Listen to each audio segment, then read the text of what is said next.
Welcome into week 9 of the college football show, NBC Sports. It's Vaughn Dalzell and Eric Froton. You might be missing one guy here, Brad Thomas, but we want to give a special shout out because he's at the hospital right now as they are preparing to possibly deliver a baby here pretty soon. So kudos to Brad and his wife. We're very excited for that. We miss you.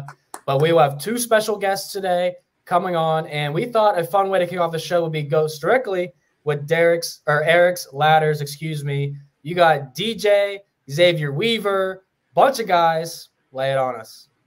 Sure. We'll start with DJU. Oregon State is playing at Arizona. Now, his line is listed at 221.5 passing yards. I actually think you could go and scrape that alt line, currently sitting at 274.5. Point being, Arizona has been extremely passive in terms of their pass defense. And, as we saw against USC, that 44-42 absolute shootout, that's what Arizona wants to do. They want to get out there and gas it up and, make the other team conform to what they do. In terms of their pass defense, they're ranked 72 in the country, allowing 8.1 yards per pass. That's 103rd when it comes to Arizona. So when we're dealing with Oregon State, just simply been Jonathan Smith, head coach, been excellent. DJU has been extremely efficient. I even think you could probably pair this with an Anthony Gold or Silas Bolden over. They're both in that high 50s range, depending on where you're looking. I personally like Gold. Kid's got a great pair of hands, and he's just been involved in the game plan every single week. They don't throw to anybody but those two. So with me liking that 274 alt, it's at plus 310 for DJU, again, against a very soft pass defense. I do think he'll probably bring at least one of those wide receivers, if not both, over. So I would look at that, those three from that passing attack, again, leaning Bolden or Gold. Next, Graham Mertz, Florida, currently listed at 194.5 passing yards on DraftKings. If you go and look at their alt lines, his 250.5 is actually at plus 360. That's a bomb for what we're talking about with Mertz, because this Florida team has been, as we've seen the past few weeks, pretty damn effective. Last week, South Carolina, 41-39, just absolute shootout material. Week before, put up 38 points against Vanderbilt. The only time we've seen him go under the 194 range here for Mertz was September 16th against Tennessee. That was a game they beat Tennessee 29-16 pretty handily. That was almost hey, this isn't the Hendon Hooker-led Tennessee team where they're blasting 40 points per game. This is the new Joe Milton variety, where significantly less effective when it comes to their offense and a more defense-oriented team. They held Mertz to 166, but since then, 284, 244, 254, 423 last week, each of the last 4 games. Putting that alt line at 250.5, getting 3.5 to 1 odds. I just think that's good business. And I do like the over 194.5, since they will be in a passing script, most likely against Georgia. And you don't need much to get to 195. Probably my most spicy take in terms of the ladders for this week. Xavier Weaver, wide receiver for, obviously, Colorado. A game that I will be in attendance for, as everybody who has been listening will know. Can't wait for that UCLA-Colorado game out here on the West Coast before I go back east for a month. That being said, he's listed at 49.5 receiving yards on his Bet Rivers alt line, okay? If he goes under that 49.5, and Bet Rivers is the only book I've seen that will allow you to do ladder unders.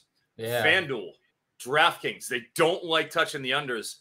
Bet Rivers, you can get that. That's why it's huge. Plus 300 odds if Weaver throws up a stinker. And I'm not saying that, obviously I got as much respect for this Colorado offense as anybody. I was pretty heavy on Shedeur Sanders' over, both in the season passing yardage and in the his first game, where it was something like, it was like 220 yards, something ridiculous they listed him at, where obviously he cooked that, no problem. But with Weaver, when they played Arizona State, who I actually got to watch on the field against Washington last week, that defense was real good. That pass defense is extremely underrated for Arizona State. He only caught 2 passes for 17 yards in that game, 7 for 29 against USC. I just think that last week, obviously, he has the coming out party, the re-coming out party with 7 catches for $124 against Stanford. But I think this is kind of a reactionary line to that. If we look at what UCLA has done in their pass defense, they've been phenomenal. I mean, sincerely, top 20 in terms of pass defense in the country. I just think when we're looking at what this team's going to want to do, UCLA is going to want to pound the ball with Carson Steele. He's listed at 94.5, I think is the best line I saw someplace. I also like that over simply because of the game script, I think is what we're going to look at. And when Colorado has faced elite pass defenses, Oregon, we saw. I mean, Arizona State, not even elite, but they had trouble there in terms of getting the ball to Weaver. With a 3rd-ranked overall pass defense is what we're dealing with here for UCLA, with a game script I think is going to be heavy run-based. I think at 3-1 odds, give me the under 49.5 receiving yards for Xavier Weaver. I may look bad on the sidelines this week, but you know that's the feeling I'm getting with this Colorado offense going up against a staunch defense. Yeah, I mean, it was supposed to be our Halloween episode this week, Eric. We had to scratch it, but that's a spooky pick. That's a spooky pick. You know, that under is definitely a little scary. I love me some Xavier Weaver. I think he's the best wideout in Colorado. Yeah, it's bold. A bold pick. That's why we get 3-1 on this bold selection. Hey, you know, but you can't bet with your heart. You got to bet with your mind in your pocket. So Xavier Weaver under alt line. I like that a lot. We got to give a shout out because Brad's in the chat. He's at the hospital. He's watching right now. The whole family's tuned in. We miss you, Brad, and we hope everything's going well. I subbed in for a show yesterday for Brad at NBC Sports Boston. They asked me how he did, and I said, I'm sort of Snapchatting right now, and he's watching Netflix. They said he must be doing all right. He is the man, of course. He's well prepared for the marathon that it could be in the waiting room. So big props to our boy. Also wanted to say to Cannon Schrank, our boy, Cannon's been somebody who just completely bankable week in, week out. One of the best commenters we get here, especially on X. And he mentioned something that I strongly have been kicking around and definitely deserves to be talked about.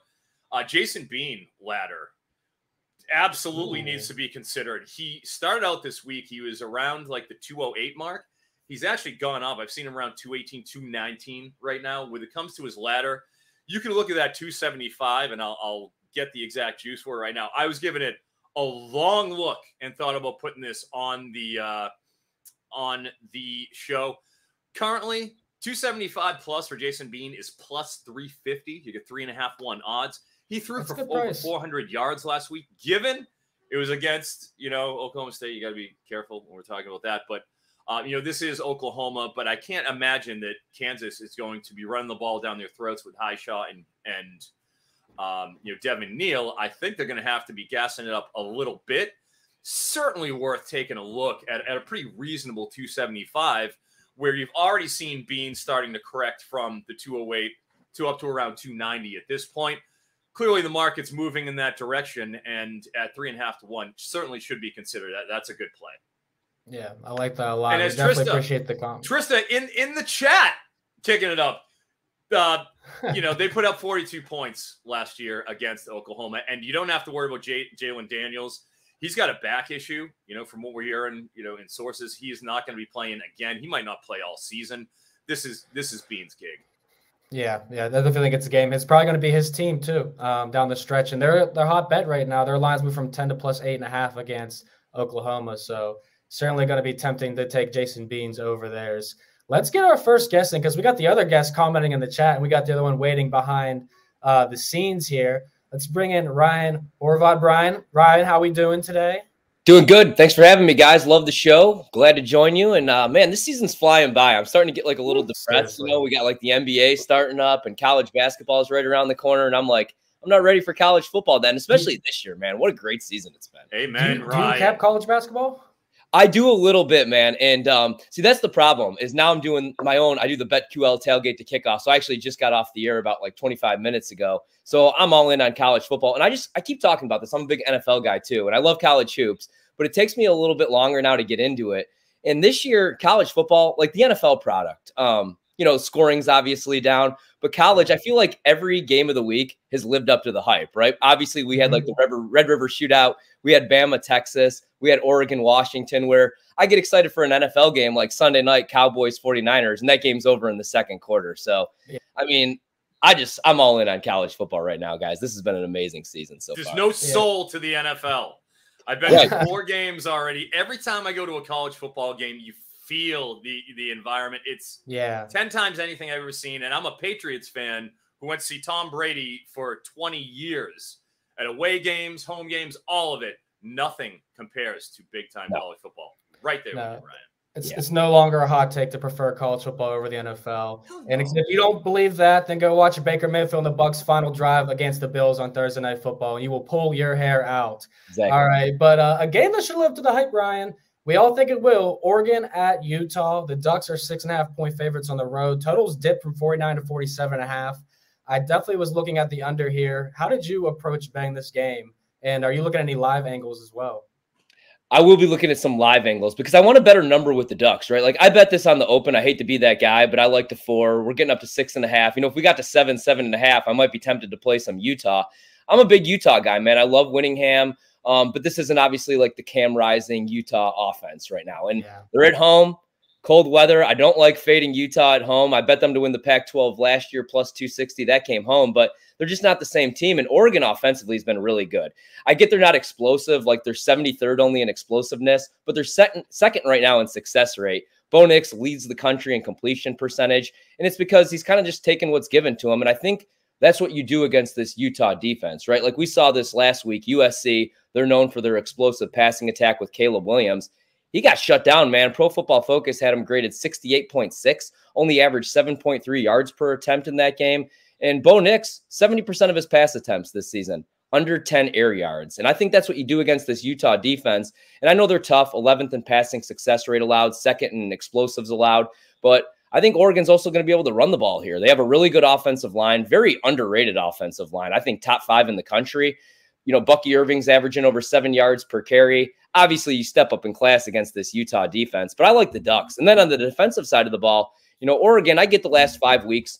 They played all 5 passing attacks, but they haven't given up 100 yards on the ground, and they're getting after the quarterback. Over 16 quarterback sacks. So you have a backup going for Utah. I like the Ducks, but I might wait and see if I could get a better live number. I just worry because is Utah going to be able to generate any offense? I know things have looked a little bit better the last 2 weeks, but look who they played. I mean, USC's defense, guys, brutal. And did you hear those Alex Grinch quotes?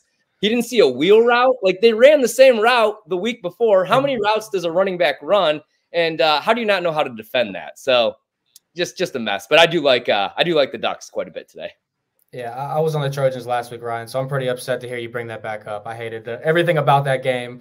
Eric has some picks in this game too. I love your angle because I'm actually leading the Ducks pretty hard here. I liked it at the opening line, 6.5, 7. You're not getting as much value, but I do want to point out MGM's trading manager said that Utah is one of the teams they need, is one of the best outcomes today. Do you ever feel nervous when you see tweets like this? Because obviously you want to be on the same side as the book most times than not. I do get a little bit nervous, right? And, but also the public does win every once in a while. And I more look for spots, right? Like we play numbers, like if you're a math guy, but a lot of times, man, if I just can't get there with the matchups, then I can't do it with the number. And here's one where, again, like I know Utah was able to move the ball last week. I just don't know that they're going to be able to do that against that Oregon defense. And, maybe we're discrediting Oregon a little bit for that loss to Washington a couple weeks ago. But, yeah, that's the only thing that makes me a little bit nervous. I don't like being on the same side as the rest of the public, but I do really like this matchup for the Ducks. Yeah, likewise. Eric, you seem to like this matchup too for Oregon's offense. I do, at the very least with Bo Nix, as mentioned. Last year in this game, he threw for 287 yards. He's currently listed at 250.5. Started out at 255, so that's actually ticked down a bit.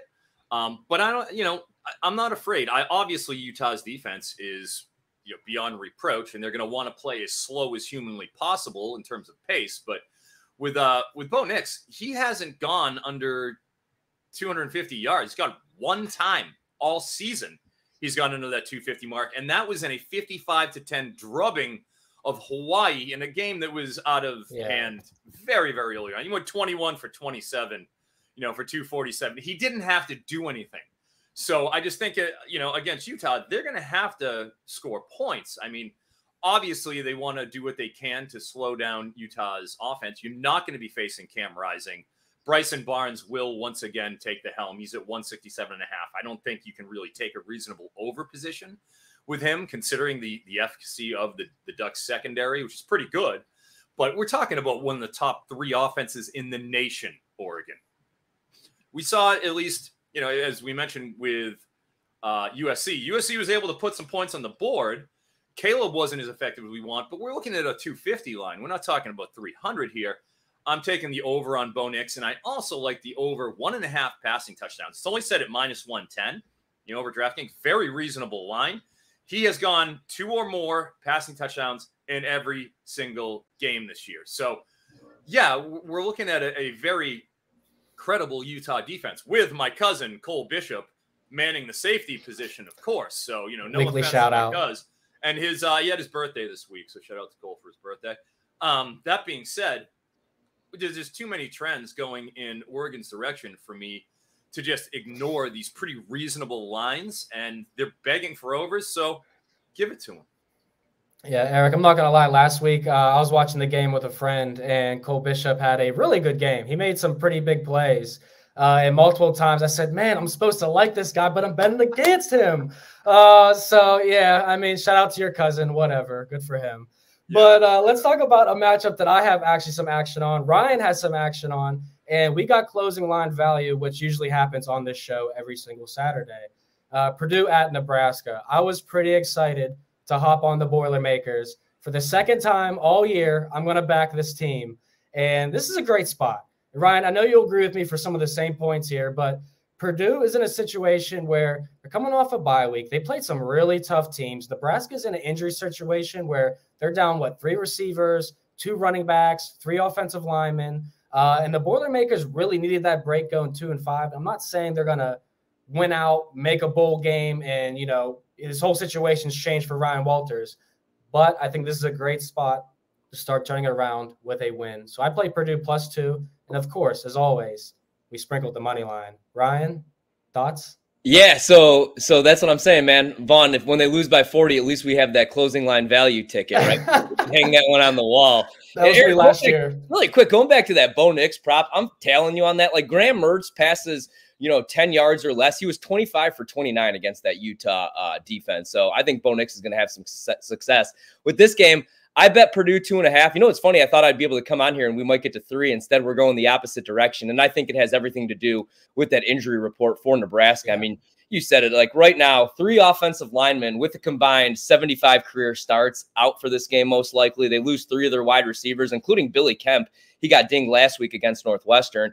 2 of the running backs, Gabe Irvin's gone, Ramir Johnson's injured. And even with those guys healthy, like Nebraska's just not very explosive. Matt Rule, year 1 is always about building culture. Then year 2, year 3, that's when he gets the double-digit wins. We saw this in the past. On the defensive side of the ball for Nebraska, they have a top 10 run defense. But Purdue doesn't run the ball particularly well anyway. They're 91st in rushing offense. But they can hit you with the pass. They're running the air raid. Graham Harrell's calling plays. Hudson Card's the starting quarterback. I mean, they're not Washington, but they're 63rd in the nation in passing offense. And I think they'll be able to take advantage of that Nebraska secondary. They're beat up as well. So I like Purdue outright to win the game. Not getting the 3, unfortunately. The 2.5's gone, but I do think they win outright today. Yeah, I don't think we have an issue. I was going to tell everyone play the money line anyways on the side. So I'm feeling pretty good about this pick. Eric, any opinions on this game, or you want to hop into Maryland Northwestern? No, you guys handled this pretty deftly. I will say that Tyrone Tracy is back. He was injured for the past game, and he's currently listed at 31.5 rushing yards. Maccabee is at 54.5. With Tracy back, that adds a different dynamic because he was kind of getting starter reps, even though I do think Maccabee has been pretty efficient over the past couple of weeks. I'm interested to see how that dynamic works out. I kind of lean under on Tracy simply because we don't know how healthy. We don't know what the game plan is going to look like, and he is more of a passing down back, but we'll see. That being said, one little piece of news I wanted to go. Johnny Wilson, wide receiver for Florida State, has not been seen in early warmups. That's big news because 63.5 yards is the over for Keon Coleman, who as we've seen, in the preseason, he was my #1 sleeper in terms of NFL draft wide receiver. I have 9 college fantasy / C2C shares of Keon Coleman. That is as many as anybody I know in the world. I've been all over him all offseason, and to see him come to fruition, I knew this was coming because Johnny Wilson is a drops machine, and he's 6'6", and he doesn't move particularly well. But that being said, with him out, we got an implied total already at 274.5, I believe, for Jordan Travis. 63.5 of that going to Keon Coleman. Yeah, give me that over on Keon Coleman, especially with this news that we don't see Johnny Wilson out there. Get it now. I love that. There we go. Saturday morning, getting news. Ryan, do you want to comment on that? Yeah, actually, because I was looking at the Jordan Travis passing yards coming into the matchup, 262 right now over at BetMGM. I love that angle as well. I mean, Wake Forest right now, their pass defense outside the top 100, not terrible against the run. And I think Jordan Travis is going to look to pad those stats. My concern with Florida State and with Travis was when he got dinged a couple weeks ago, I thought maybe he might even sit one of these games because obviously the goal for Florida State, you get to the ACC championship game, you run the table and you get into the playoff. But he's been playing pretty well. So I think he puts up some big numbers today. So I love that angle with Coleman as well. Sure. I'll get into Maryland at Northwestern. I would say, to be honest, Cam Porter has been a true all-star. He's been a player props all-star for us this season. Wouldn't you say, Vaughn? I mean, we've got a lot of Cam Porter on this. I believe last week he was my best bet, and he went 9 carries, 20 yards against Nebraska in a real stinker, 17-9. And this week we play Maryland, where we all know that Maryland can score. Besides that game, the flop they had against Ohio State, they've been rolling just about every opponent they've seen. With Cam Porter at 44.5 rushing yards, what I want you to look at here is Anthony Tyus over the past 2 games has really started getting more carries. He's gone for over 5 yards a carry each of these last 2 games. Last game, he outgained Cam Porter by 56 to 20. I see that kind of being more of a timeshare going forward, especially with Northwestern needing some kind of a spark, being 2 touchdown underdogs to Maryland. 44.5 yards for Cam Porter. Currently looking like it's a split with Tyus, looking more effective. I have to take that under at 44.5. And I'm also going to go on the other side to Roman Hemby. You have 2, erstwhile starting running backs who are in peril because Antoine Littleton is the short yardage back. It has been his role that he's carved out the entire season. You've only seen 1 touchdown in the past 5 weeks. Rushing touchdown that Roman Hemby scored, and it was against a G5 opponent. He's currently listed at 63.5 rushing yards. I think that's an under. You've seen that kind of tick towards the under this morning, as well as if you can get it on underdog because it was out there, and I'd play this often. He's listed at 0.5 rushing touchdowns, which usually when underdog puts that stuff out, they'll say, all right, we'll give you a little boost, but it has to be over. They're giving you an under on his rushing touchdowns where he's clearly not the goal line back with Littleton in town. I just think that's a great deal at the under 0.5 rushing touchdowns, something he's only done once this season. And then with the 63.5 rushing yards, again, just game script wise, I think they'll be throwing. I just don't see Hemby being the bell cow that you can work on and say, yeah, this guy's going to be, I can predict 15, 16 carries, which will then volume-wise get him to that 63. I just don't think he sees it. So I like both of those rushing unders in Maryland Northwestern. Loading up on the running back unders while Ryan is going the opposite direction, hoping for a little bit more of an air game, I guess. I guess that helps you out if Eric's right. Hey, Maryland's going to throw. Yeah, absolutely. Yeah, like in this game, it's funny. Like, so I covered Northwestern football for a couple years. I'll never forget the first time that I went to a game there, and it was College Game Day was there. They were playing a primetime spot against Ohio State, who was top 5 in the country. We got up there early, and I was like, okay, where do we tailgate? You can't tailgate. I was like, okay, well, what bars do we got? There's no bars. There's a hot dog stand. I just feel like it's always a sleepy spot, these early games against Northwestern. In Maryland, like they want to lean on that passing attack. Northwestern, the last 3 games, their pass defense has actually been pretty decent. 155 yards given up, I believe. So, I think they could probably be live in this game. I want to wait and see if Ben Bryant is officially a go for Northwestern. I think we get some points. When I see he's out. He is out. The last reports I saw this morning is he is expected to be out. So we get Brendan Sullivan again. Yeah, so Yikes. Sullivan again. I mean, at least he knows the offense. I think even he could be prone to some turnovers in this game. Maybe we could get some short fields for Maryland. So I lean Northwestern to cover, but I really like the over actually at 48.5. A rare overplay for me here. Would you still like the over if Bryant's out? We got Sullivan. Yeah, I still like it. I don't think that Okay. there's that much of a drop off. I do like Bryant a little bit better, but again, I think Maryland's going to be able to put up some points in this game. Yeah, I definitely agree with you there. The next game that we had on your radar, it was on one I'm not excited to talk about because as much as Eric likes talking about them, they are not friends of the show. They let us down every single week. And it's Boston College. So I literally rolled my eyes when I saw this on the rundown. I'm going to rub them now.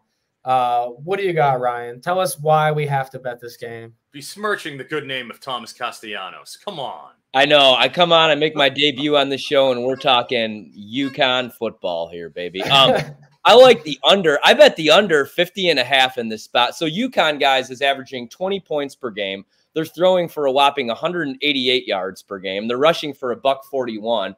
And BC, like they've always done, they like to run the ball. They're averaging over 200 yards on the ground. UConn can't stop the run. I think with the new rule change, clock's going to be ticking in this game. And BC's defense, they've struggled like a little bit this year, but I still like the under here, 50.5. I can't get there with the total. Like I'd make this number more like 46.5 to 47. I know it's come down a little bit in some shops. I just don't see UConn doing a whole lot here. And if I had to play the side, I would actually play Boston College. But I don't know that I expect them to win by margin. They're a rushing offense. They're a running offense. So just the under here for me. Yeah. UConn at Boston sense. College having a higher total than Maryland Northwestern. Yeah, doesn't make much sense to me. No. Eric, what do you think?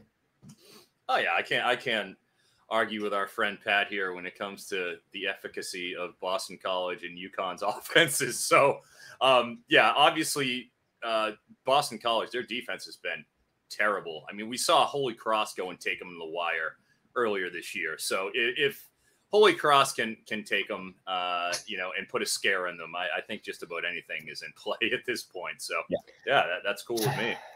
Try to tell you that was a trap line, Eric. You didn't listen to me, man. But I'm not here to argue with Ryan. This is his play. I'm down. I'm riding with Ryan with this. Yeah, I want to hop in a chat real quick.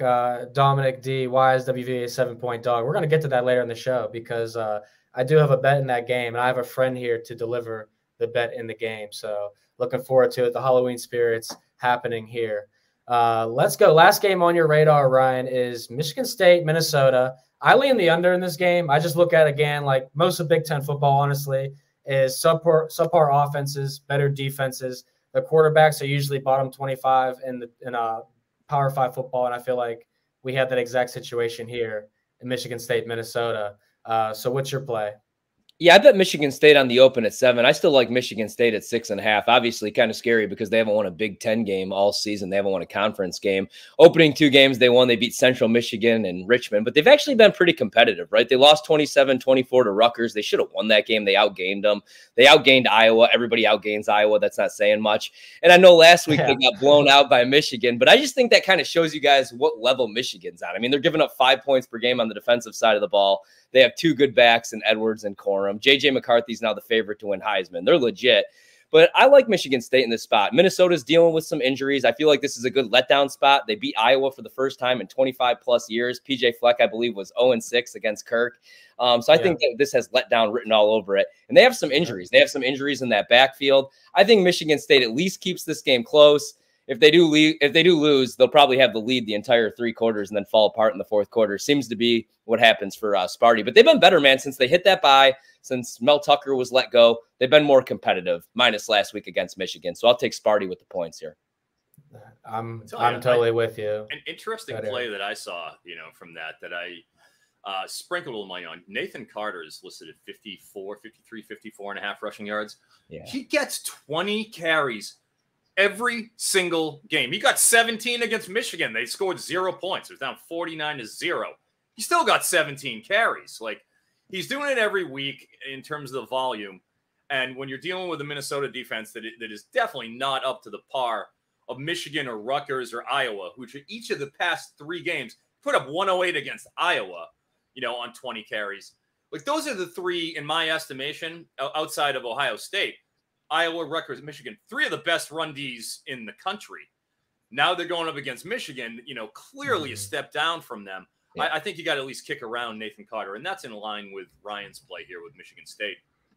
Yeah. So 2 questions, Ryan, before we get you out of here, because we need one from you and Trista today.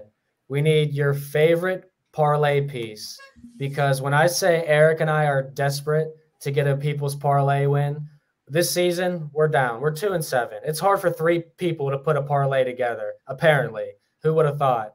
What do you got for us? Does Michigan State make the cut or another team?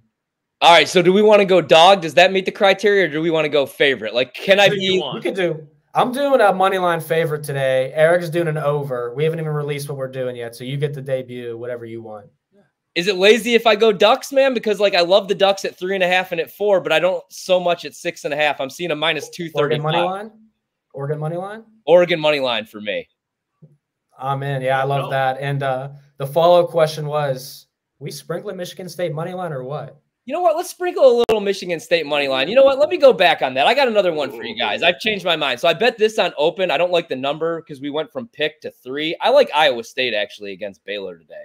The money line price is -150. So we could decide between that and the Ducks. But I do like Iowa State in that defense to shut down Baylor and Blake Shapen, who I know Blake Shapen right now, like the last couple games, 5 touchdowns, no picks. I think he's going to throw a couple here today. So it's between Iowa State and the Ducks for me, and then maybe a little sprinkle on Michigan State. I'll let you guys decide, but those are my 3 favorites today. I cannot argue with Iowa State. Baylor has been so pitiful. They're on legitimate quit watch. They might just shut it down, all of Baylor. I mean, they can't pretty much do anything. And as you mentioned, my favorite Foo Fighters album, Blake, the Color, and the Shapen. Not today. I'm with you, buddy. Yeah, love these plays. Definitely appreciate you being on, Ryan. Make sure you guys follow Ryan on X at Ryan Horvath. Check out his work on BetMGM tonight, weeknight starting at 7 p.m. Eastern. His co-host will be on here as well. But Ryan, tell us where to find you, where your work's at, and what's going on. Yeah, BetMGM tonight. We're on weeknights, 7 to 11 p.m. Eastern time. You can check us out on the Odyssey app, the BetQL app. And then I do a college football show, 9 to 10 a.m. Eastern, the BetQL tailgate to kickoff. So check that out Saturday mornings, right before you guys jump on. So works out great. Perfect.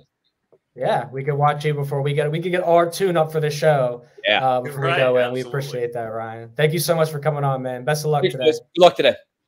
Thank you. And Brad, or Eric, I almost called you Brad because I miss him so much, man. I miss him. That's a compliment. That's a compliment. I know. Honestly, he's the best looking one on this show. We know that. He's got the best hair. All right, so Trista Crick is coming on. We got some plays from her, and she's also covering our Big Ten on Saturday night game on NBC and Peacock. Everyone get excited. It's Ohio State and Wisconsin. Big game. Trista, how you doing? Oh, man. By the way, I feel like you can't say negative things about your looks without being accused of fishing for compliments. Like, you know that you're a good-looking dude. You got your little hair. You put your grease or your gel on. You got the S curl popping. You didn't get the taper for no reason. Eric, tell him he's fishing. He's handsome and he knows it, and that's what he's doing. He knows he's trying to give it up for Brad, who's having the baby. You know, he's trying to send the good vibes to the maternity ward.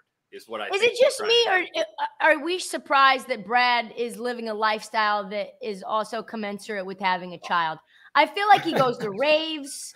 Like, I feel like I see him on social media doing stuff that's like not fatherhood material stuff. Well, he just juts out real quick because he's in Florida, so he'll go shoot over to a golf tournament. He'll come up and for Notre Dame, Ohio State. He was there on location with me on the sideline for Notre Dame, Ohio State, creating content everywhere that he can. We were hoping to get him from Michigan at Penn State in a couple of weeks, which Vaughn and I will be there for. Fun. But he's a responsible guy. You know, the kid comes and he's like, all right, I got to chill out. I can't be doing any more trips. So he is a responsible wild man. For the rest of the season? He's not traveling for the rest of the season? Not that I know of. Yeah. If he gave up to be on the field, photographer credit for Michigan at Penn State, then he is not. Then he isn't doing anything else. Because guys, I'll go. Do you need a stand-in? I will go. Photographer, potentially. I'm about it. I mean, you are part of the NBC Sports family here with BetMGM. Right. We're all in the same team here. If you can get there, where do you live? I'm in DC. You're in DC. Easy. Okay, so you can drive up to the Happy Valley, right? Yeah, that's an like easy 5 hours. That's an easy move. Yeah, that's light work right there. Yeah, exactly. I'll be coming from New England, so we could all meet up. Let me see what I can do. Yeah, see what's up, man. I would love that. Penn State, Michigan. It's going to be a movie, as the kids say. But no, it's going to be a great game, sideline passes and everything. I was thinking potentially of going to this game, Ohio State at Wisconsin. But honestly, it's going to be too cold for my likings. Total's 43.5. I'm expecting a low-scoring game, Trista. Late October is too cold for you, Vaughn? Late October? Yeah. I mean, PA's cutting it, man. I've had enough of PA already, and I've been here a month, so I'm definitely not going to Wisconsin. Trista, you didn't tell us any of your picks when we texted last night, so I don't know what you're picking. Mystery. I thought that total went up a little bit, so I'm looking at it right now. Yeah, it's moved to 46, Vaughn. So we're at 46 right now for that game, which you talk about a strange line movement. That doesn't make a ton of sense to me. I know that one of the most bet, John Ewing sent this out today, and I got it from the email stream, is that I think it's one of the most bet overs of this weekend. I don't understand it. Ohio State won 5-1 to the under. You know, the only game that they went over was that Western Kentucky game when they blew out Western Kentucky 63-10. I just don't see Wisconsin being able to push the ball down the field at all. I don't even know how many first downs they're going to get. You have an Ohio State defense that's elite pretty much in every single category. Number 3 in points per game, number 5 in yards per game, number 2 in yards per play. So I just don't see it with Wisconsin. I do like the 14.5, but you get the hook. So I think now that the line has moved from 43.5 to 46, I think my favorite play on the board is the under 46. I love that. Eric, thoughts? Yeah, absolutely. As she alluded to, the most bet game, Ohio State, Wisconsin, number 1. The most bet team ticket, Ohio State minus 14.5. And the most bet over, Ohio State, Wisconsin, 45.5. As she mentioned, this is all through BetMGM. And one thing I wanted to bring to the public's attention, Braylon Allen opened at 67.5 rushing yards. That is currently sitting at 78.5 right now on DraftKings. I think I saw 74.5 on BetRivers. That has gone up exponentially, and it's kind of followed with that, the over tickets and that sort of propensity to go with the over. I bet it at 67.5 in the over. I'm going to come on the other side and hedge that with the 78.5, give myself an arbitrage opportunity of 11 yards. I mean, as soon as that came out, that seemed so low. And I was going to put it in the column, but I held off. I just think with Ohio State's defense under Jim Knowles has been so much better in year 2. You got a somewhat one-dimensional offense for Wisconsin. You have a backup quarterback with Braden Locke. I just think it's tough to really take any receiving overs at this point where you got DK. Maybe Will Pauling's at 39.5. That's a reasonable line, but I would take the under on DK. And with Braylon Allen, God, that middle opportunity, 11 yards between 67.5 and 78.5, definitely something to be aware of. I'm on the under at 78. I think that's a bit much, but big-time middle opportunity there. A lot of movement in this game. I like that. I forgot to actually give out Braylon Allen on the show last week. I was texting you guys, and then you guys sent me the text like it's like 102.5 rushing yards, and I was like, he'll blow by it, but slipped my mind. He finishes 142, and then his total turns around 67.5. Comfortable over, but then now it's Ohio State, and if you get out of Ohio State gets up, how are you going to be pounding Braylon Allen for 3 yards into the line every time? You know, like no. I just think that the script doesn't favor it at 78.5 if you can get it there. Yeah. No, I'm with you guys. I like the team total under for Wisconsin too, and the game under. This is a question for Trista. Troy says, I'm not a betting man, but if I were, I'd bet the house on Notre Dame game. What do you think? And he says, go Irish, beat Pitt. Folks, there's no scenario you can back Pitt at all. This is one of the worst teams in all of Power 5 football. They are bottom of the barrel in every scenario.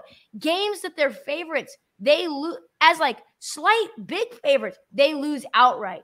Games that they're slight underdogs, they're getting straight bulldozed. This is not a good team. They can't stop a nosebleed. They're one of the worst teams in stopping the run. They've got one of the worst offenses in college football. Notre Dame has a top 20 defense.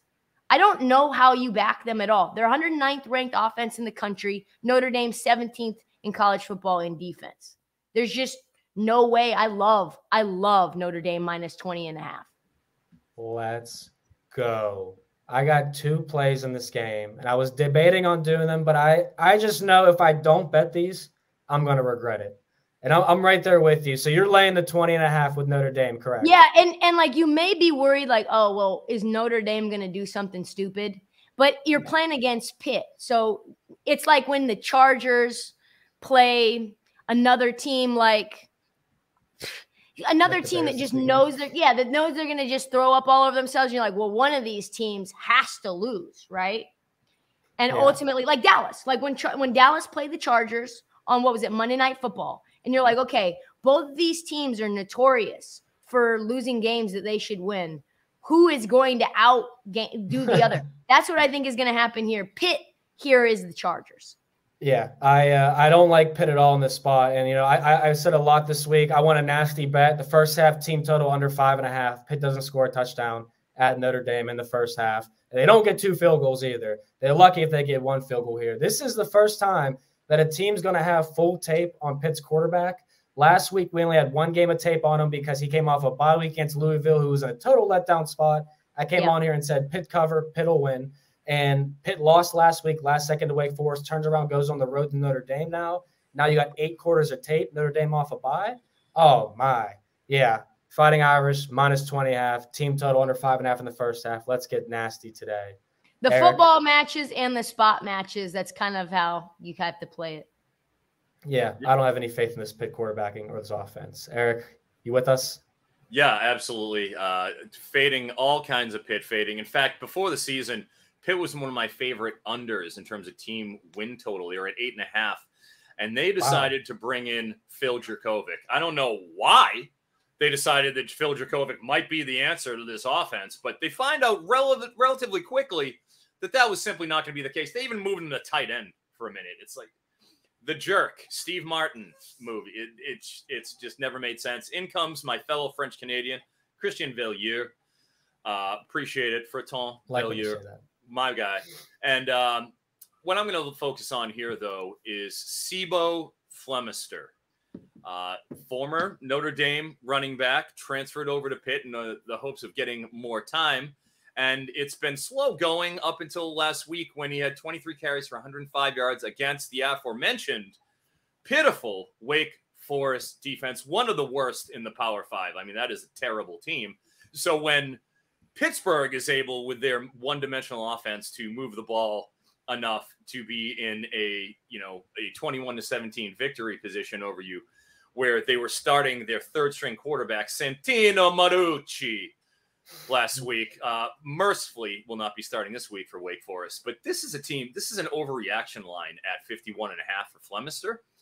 Previous game, 13 for 27. Game before that, Virginia Tech, 10 for 41, 1 for 10 against UNC, 6 for 34 against West Virginia. And you still got Rodney Hammond back there in, a hot hand situation. It seems like they've kind of been looking at that. Reading the tea leaves from the coaches, they've said how they don't think how Rodney Hammond can be a true bell cow back, and that's why it's sort of a timeshare situation. Playing against Notre Dame, as you mentioned, top 20 run defense, top 10 overall defense. The only team we've really seen rip them on the ground was Trevion Henderson, who ripped off like an 80-yarder. Other than that, they've been extremely stout. I don't see any reason why this one-dimensional, listless Pitt offense is going to be able to do anything against Notre Dame. I am backing the under for Sibo Flemister. That is a big bet of mine. I strongly recommendation. Also, I like the under for Sam Hartman, 250.5 passing yards. I mean, this isn't Wake Forest. The previous 2 seasons over the last 2 years, each of the past 2 years, Sam Hartman was top 2 nationally in terms of 20-plus yard throws. And that's obviously with Dave Clawson and the Wake Forest philosophy. We've seen that absolutely grind to a halt at Notre Dame because all they want to do is salt the game away, lean on their defense, and get home with a W. Last week against USC, he only threw for 126 yards. They only generated under 300 yards of offense. I just don't see in a case where they should be in control of this game that they're going to need to throw. Only time in the past 4 games or 5 games that he's really passed that was Louisville. He went 254 in a game where they lost 33-20. I don't see them being from behind. I see them protecting a lead. 250.5. I see an under for Sam Hartman. You guys like the under in this game too? What is it, 45.5? I was thinking about that also. Yeah, 100%. I don't like think the under on Pitt. I mean, Pitt's team total is 11.5 and 12.5. So that's, I consider playing that under. I'd rather just get first half in and out. But I do think the under in general is a probably good play. I'd rather play a Pitt team total under and sweat that out. But yeah, it's going to be an ugly game in my opinion. And I'm a Pittsburgh guy, and I have no faith in them. We talked about this game a little early in the show, so I'm curious, Trista, if you have the same pick as Ryan or not, because he played Oregon opening line 4.5. You guys obviously get to work together, so you probably know how he thinks when he wins, when he loses, and you can predict some stuff like that. Because I'm getting pretty good when it comes to Eric and Brad. So I want to ask you, are you riding with Oregon here, or do you think Utah's ripe for the upset? This is how my mentality went down about this. So I'm a scarred Oregon fan. I went there, a class of 08. I've seen a lot of matchups where Oregon's been favored and it's been a letdown spot. I remember when Mario Cristobal famously didn't take knees and we ended up fumbling and losing against Stanford 2 years ago. So games that we're playing against way less opponents, I'm worried about. Big favorite games on the road, I'm worried about. But Oregon under a touchdown, and I know Utah's a very tough place to play. I get that. I get that they want to just run it down your throat, play defense. They want to be gritty and Whittingham, and Alex Smith goes on Pat McAfee, and he's like, they're building a bully over there. That may be the case against other teams in the Pac-12, but Dan Lanning's building a bully here too. We've got one of the best O-lines and D-lines in the country. Very underrated. I don't know why this is such a public bet because everyone that I talk to likes Utah. Every single site that I read likes Utah. So if I can get Oregon under a touchdown, you're talking about Bo Nix, who is known as Bo Picks, who's not throwing interceptions anymore. 0.45 interception percentage. I think that's top 3 in the country. I think it's second in the country, right? They're going to be able to do what you give them, right? Like short little underneath throws, dinkin' dunkin'. I think that's what Bo Nix is going to do. You've got Bucky Irving, who's, like Ryan said, averaging 7 yards per pop. I think they're going to be the one trying to push Utah around, and Bo Nix is a Heisman candidate. I don't see Utah's quarterback on the Heisman list. Cam Rising's not walking through that door, folks. And Oregon defensively is first in front seven havoc. They're first in run blocking grade. Like they've got the stats, they've got the matchup, and this is a team that wants to go to the college football playoff. I think game day's there. That provides a little bit of a distraction for Utah. So yeah, me and Ryan are aligned here. I don't know, like I said, how this is such a public bet for Oregon because everyone I talk to likes Utah. Yeah, no, I've been seeing a lot of Utahs too, and people like Sportsbooks are saying we need the Utes today. That makes me want to take Utah even more, thinking they're on this side. But I just don't see how Utah can keep up this type of play. And while I was on USC last week and I take that loss on the chin, I still am not impressed by Utah by any means in that offense. They struggled at a lot of points in that fourth quarter against USC. So I'm with you. I'm on the Ducks. We need a people's parlay piece from you, whether it's a money line, a spread, whatever it is. Ryan said either Oregon or Iowa State. I just mentioned how I can read Eric. The fact that Eric said he likes Iowa State means it's not happening, and we're not putting in the people's parlay. What do you like today? I think it's got to be the under in this Ohio State-Wisconsin game. The number's gone up. I think Wisconsin's going to have a hard time scoring. I think that's my favorite play of the day. I love that. Yeah, I definitely appreciate that. We need a winner. We're minus 2.5 units, 2.7 units in the people's parlay this year. And it shouldn't be that hard. Charles Barkley can make money on TNT doing this. Why can't we? It makes no sense. Trista, thank you so much. Can you tell us where we can find all your work, what you got going on, all the good stuff? We'll see you on the sideline at Penn State, Michigan, too.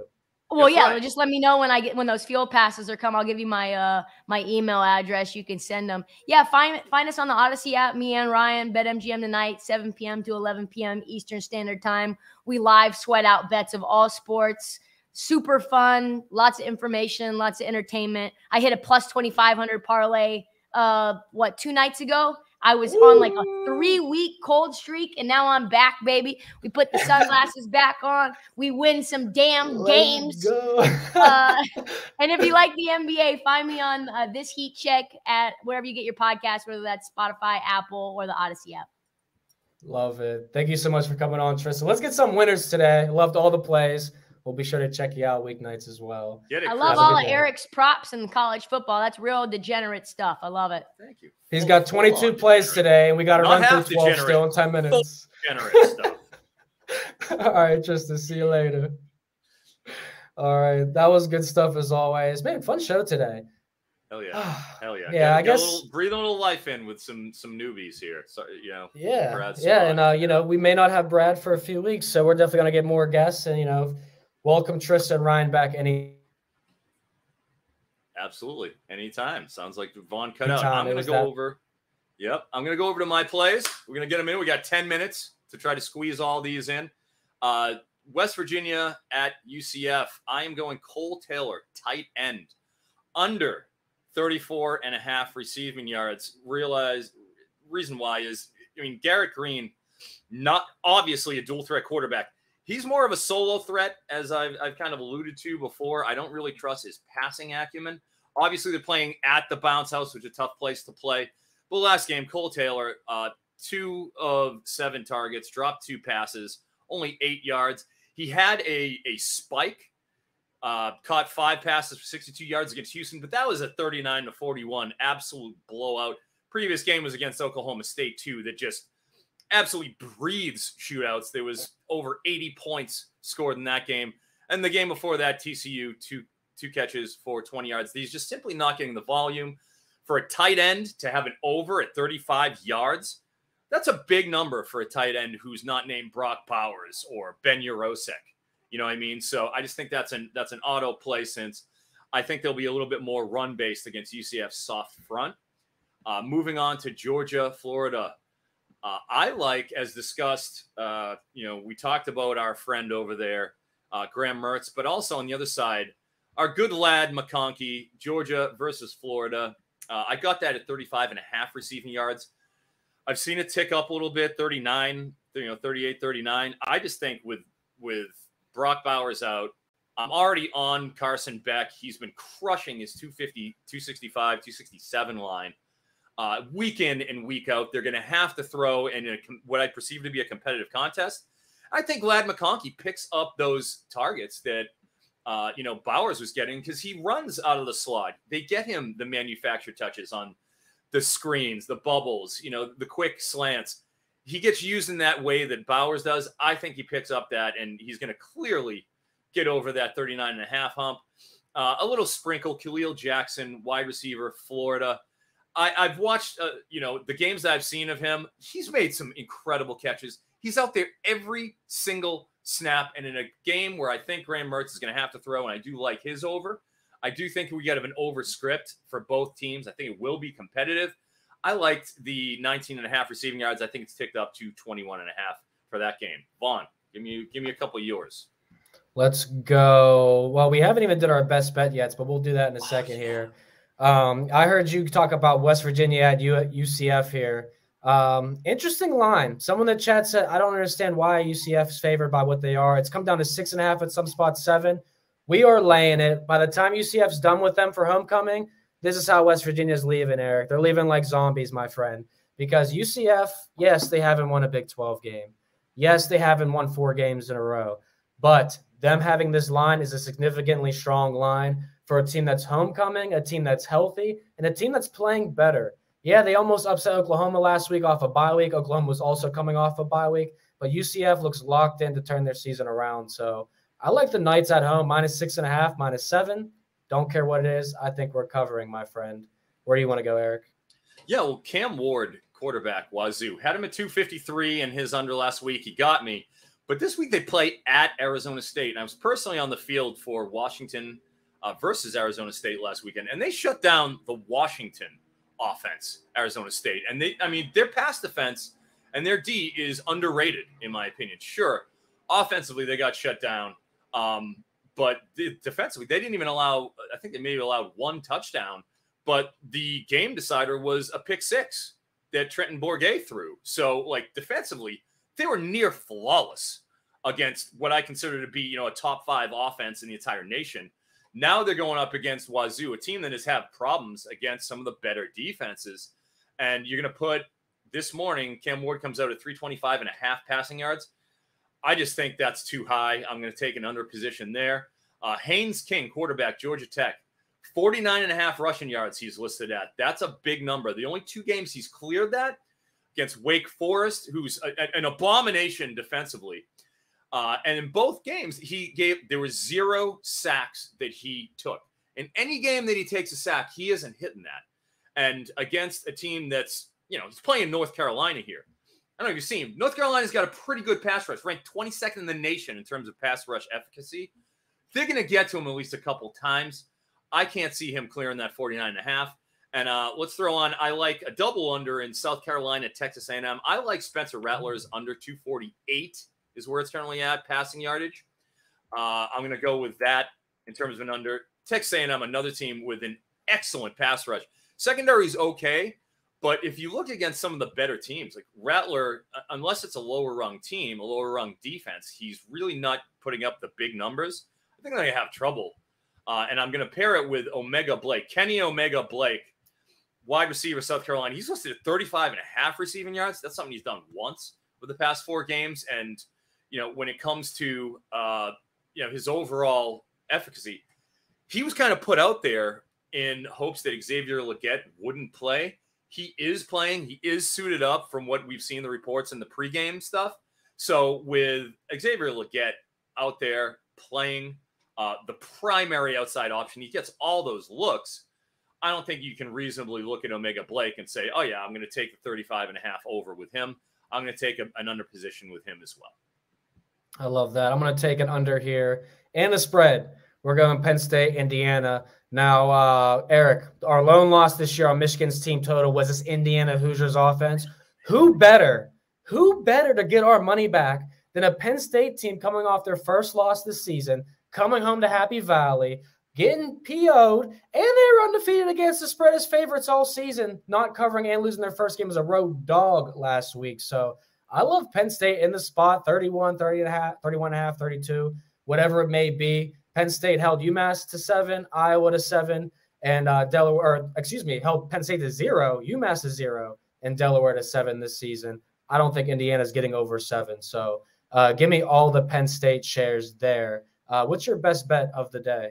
Best bets currently sitting. I opened 0-3. I'm 5-0 in my last 5 weeks on my best bets for the record. And Vaughn tried to make fun of me the best he could. It spurred me on to greatness. Corey Kiner, running back, Cincinnati, versus the aforementioned Oklahoma State, who is a legitimate shootout machine defensively. Like, you can't play – if you're playing Oklahoma State and you're not putting up 30, then you're doing it wrong because everybody else is doing it. You might as well get in on the action. I mean, in terms of 85th against the pass, in terms of 62nd against the run, this is just 97th in EPA per play. Oklahoma State, terrible. You got Corey Kiner listed at 41.5 yards. I've seen it tick up to 44.5 in some places.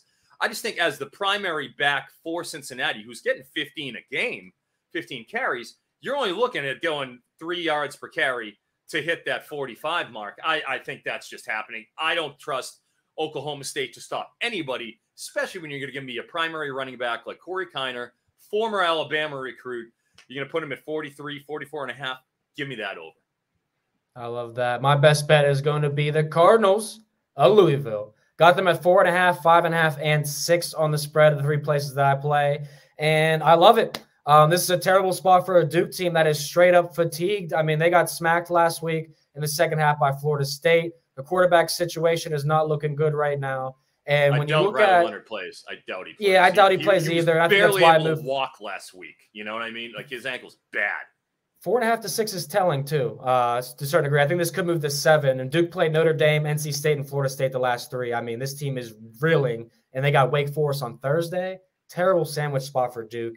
Give me Louisville at home for homecoming. All right. People's parlay, I was just doing the math, is 621. I'm going to get that going here. Eric, Any other plays for you before we get out of here? Sure. Let's go with Money Parks, wide receiver for Utah. He's listed at 33.5 receiving yards. My gosh, I just can't get there. He's barely eked it out last game.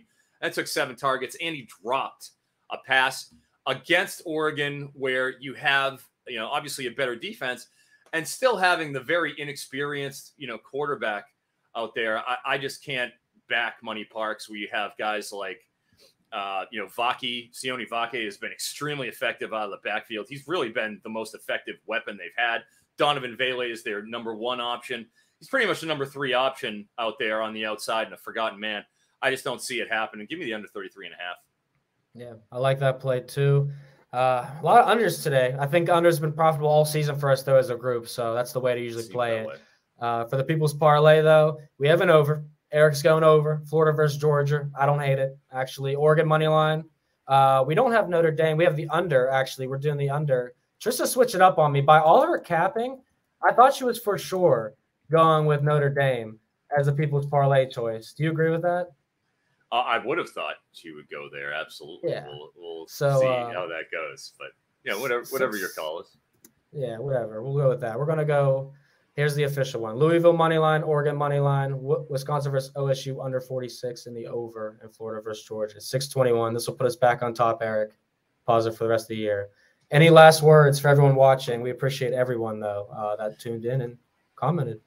Yeah, I'll be on the field for UCLA versus Colorado up in Pasadena. I'll be driving from San Diego, where I am for the week. Came back home for a little while before I go and finish it out back east. And I will have a social play from the field for the Colorado UCLA game. So be on the lookout for that on X. I will put that out so we can get a little bit of late night money. That would be a 7:30 Eastern Standard Time kick.